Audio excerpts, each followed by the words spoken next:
سمعت تصريح ألفة يوسف طبعا وكبته ورديت على التصريح يعني وقريته. قالت اللي المخلوع زين العابدين بن علي أرجل من المرزوقي، وكان ردك شرس وهذا تسبب لك كذلك في حملة أخرى. فهمني كيفاش تجاوب على الموضوع هذا؟ كان تعطينا ملابساته. شفت انا كي تبدا تطرز ألفة يوسف. انا بصراحه معناتها ما احنا الصراحه راحه نحترمها كمفكره ككاتبه، رغم اختلافي معها في برشا افكار وبرشا كتابات كتبتهم، ولكن في الستاتيو اللي كتبته هذاك وفي برشا هذه ستاتيو معناها ما كنت أرى لأول مرة نعبر على أني ضد ألفة يوسف، لأنه استفزني برشا ستاتيو اللي كتبته.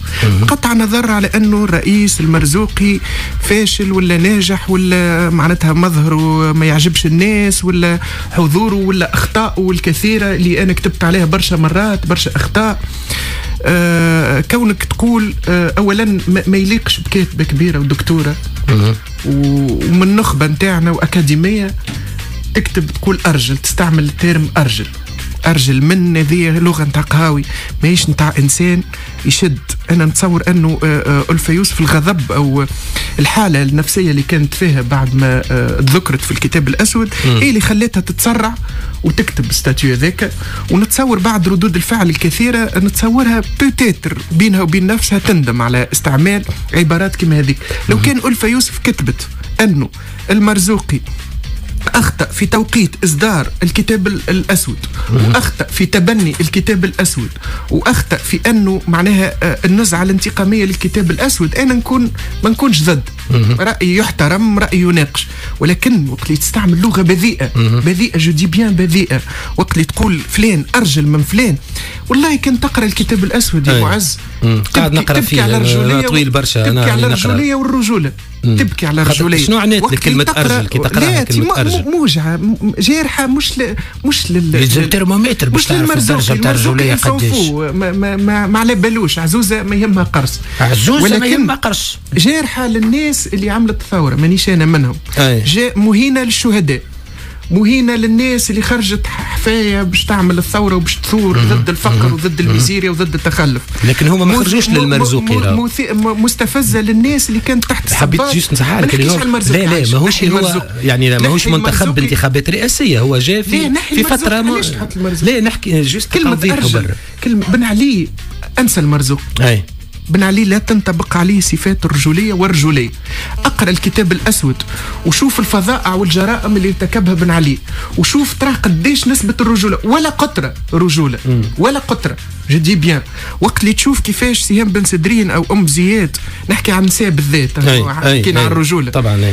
شنو عمل فيهم بن علي، وكيفاش في الصحافة كيفاش تشوهت مقابل دفعان فلوس من لاتيسيو، وكيفاش استهدفوا حتى أخلاقهم وسمعتهم وعائلاتهم وشرفهم. تقول فين الرجولة في المثال متاعك؟ سامحني، تشوف الفلوس المنهوبة اللي مشيت القناة العربية السعودية اللي خذت $1 مليون من فلوس الزواولة والمقموعين والبطالة لليوم من مخالفات عهد بن علي والمقموعين وكل شيء. تقول فين الرجولة؟ يعني كلمة الرجولة وأرجل من أولا ما تستعملهمش، ما يستعملهمش إنسان مثقف وفي درجة معينة من الثقافة وفي موقع ضمن النخبة. ما تتفلتش انت ساعات في الفيسبوك وتستعمل ألفاظ كمان هكا في الفيسبوك، معناها نستعمل هي في الفيسبوك. لا في الفيسبوك موجود الكلام هذا، مش انا. لا انت ما تتفلتش ساعات؟ لا ما استعملش، ولا تعمل عركه هكا في مساجات ولا حاجه؟ معناتها لا ما صارتش. تصير اخطاء. عملت اخطاء من النوع هذا؟ عملت مثلا ما قدامي المقالة ما قول انت. استعملت على المنتخب الوطني.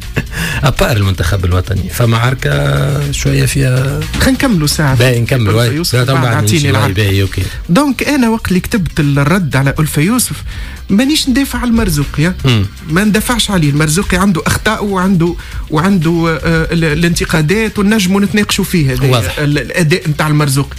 اما موقفي من ترم ارجل ومن الموقف من بن علي رجعت عليه موقف المقارنه اصلا زاد يقلق موقف المقارنه اصلا في حد يقلق مهما كانت اخطاء المرزوقي، مهما كان اداء المرزوقي، وصحيح المرزوقي ارتكب اخطاء، وصحيح الكتاب الاسود ماهوش توقيته وفيه نوع فيه برشا اخطاء وفيه معناها اما فيه حقائق وفيه وثائق. اما انت تعرف اللي الحرب السياسيه زاد الحرب السياسيه سمير ما عندهاش يعني ما عندهاش ديغون، يعني الحرب السياسيه كل شيء فيها مباح. ولا انا نجاوبك جاوب طبعا. البارح انا تفرجت في مدير الديوان الرئاسي عدنان منصر، قال لانه اسمع شوف وقت اللي تلقى اسمك في ثم ناس جاوبوا بهستيريا على الكتاب الاسود. به لقيت اسمك في الكتاب الاسود فما قضاء، نجم تمشي للقضاء ونجم معناها ثم تهمه اسمها التشهير في القانون. واضح. امشي للقضاء. البارح نختم معناها رئيس ديوان الرئيس قال نتحدى اي واحد يمشي للقضاء تو نجبدوا له الوثائق.